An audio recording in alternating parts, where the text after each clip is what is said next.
They said American kids were uneducated. They said the system was broken. They said our test scores lag behind the rest of the developed world. They laughed at the idea of a student from a small, underfunded public school district ever mastering the complex language that they, the critics, used to tear down the nation's youth. They didn't know that inside a modest home, on a street they had long forgotten, was a boy who refused to be defined by a failing grade or a national ranking. Leo wasn't born into privilege. He didn't have expensive private tutors. He only had a worn-out paperback dictionary and a burning love for the impossible intricacy of words. His journey began not on a national stage, but in the quiet of his own struggle. His local school, constantly facing budget cuts, couldn't afford a proper vocabulary program, but his fifth-grade teacher, Mrs. Elena, noticed how Leo stayed behind after the bell. He would trace words he found fascinating: sesquipedalian, chrysanthemum, eleemosynary. He sought out the words others ignored. While other children immersed themselves in video games, Leo plunged into the depths of etymology. He copied sentences from antiquated textbooks. He practiced pronunciation with extreme focus, watching YouTube videos from obscure linguistics channels to train his ear until he got the accent and rhythm perfectly right. He knew the competition wouldn't just test knowledge, it would test confidence and the ability to project certainty. Slowly, his dedication started to pay off, but success was not instant. He started joining local spelling bees. He lost many times. People whispered that he should focus on a more practical trade, that competitive English was for wealthy kids in the suburbs, not someone from his zip code. But Leo refused to quit. Each time he lost, he didn't just go home. He went home and studied harder. He memorized new roots, new prefixage, new histories, turning every defeat into a double lesson. Months bled into years. His persistence began to rewrite his own story. He started winning at the school level, then the county. Soon, his name became known in the state circuits. The quiet boy who used to hunch over old books was now standing confidently on stages, facing crowds, with a steady voice and an unshakable poise. He was no longer just Leo. He was a symbol of what dedication could build, right here in the heartland of America.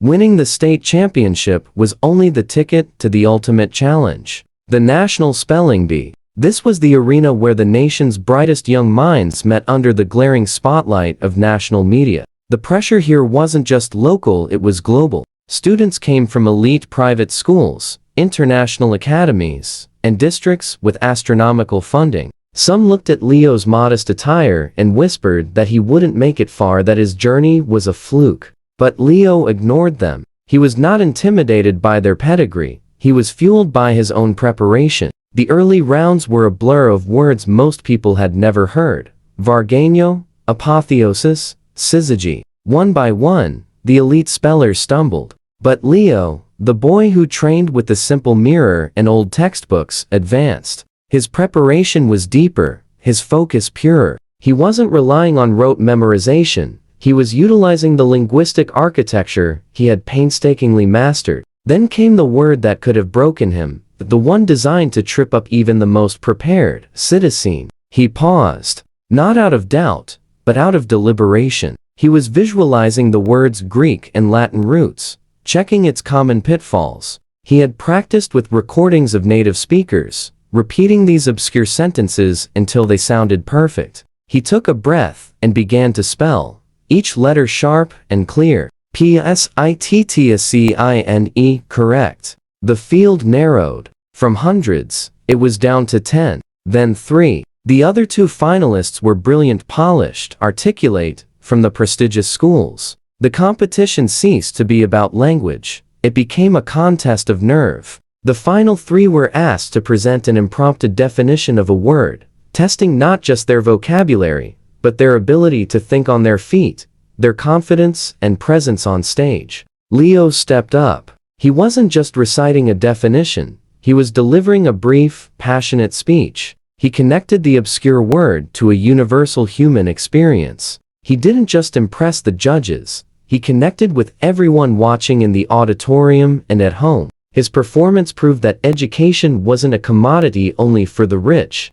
It was a fire that could be kindled anywhere, with enough persistence. He returned to his seat, not knowing if it was enough. The judges deliberated. The air crackled with anticipation. Finally, the moment came. Third place was announced, a student from a top preparatory school in New England. Second place went to a perennial contender from Texas. And then, the host paused before announcing the winner. The room fell into absolute silence. First place goes to. The silence stretched, eternal. The boy who dared to dream bigger than his zip code, representing the heartland, Leo Rodriguez. The crowd erupted. Confetti streamed down. Leo froze in disbelief, his hand over his mouth. His family rushed forward, tears streaming down their faces. The crowd cheered. Leo walked to the stage to receive the trophy, the moment he had dreamed of. He hadn't just won, he had become a living, undeniable retort to the national narrative of decline.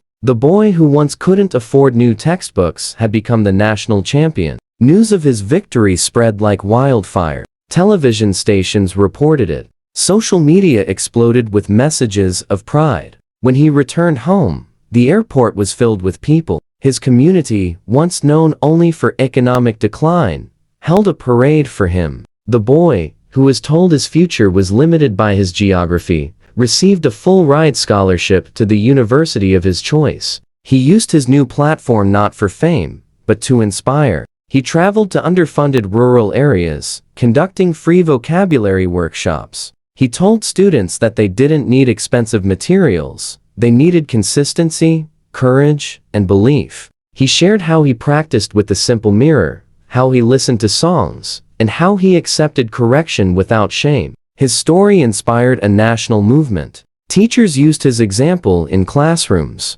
Parents told their children about his determination. His victory challenged the stereotype that only privileged students could excel in these elite academic arenas. It showed that passion, discipline, and perseverance could break every single barrier. Years later, Leo became an advocate for public school funding, still sharing his story, a quiet boy from a small town who, with a second-hand dictionary, proved that greatness can rise from the most unexpected places. Every time someone told him he couldn't, he turned it into fuel. He taught an entire generation his famous quote, "Don't let anyone define your limits. Use their doubt to build your wings." The world once said US kids were uneducated, but Leo answered, not with arguments, but with action. He made history, and in doing so, he opened the doors for thousands who would follow.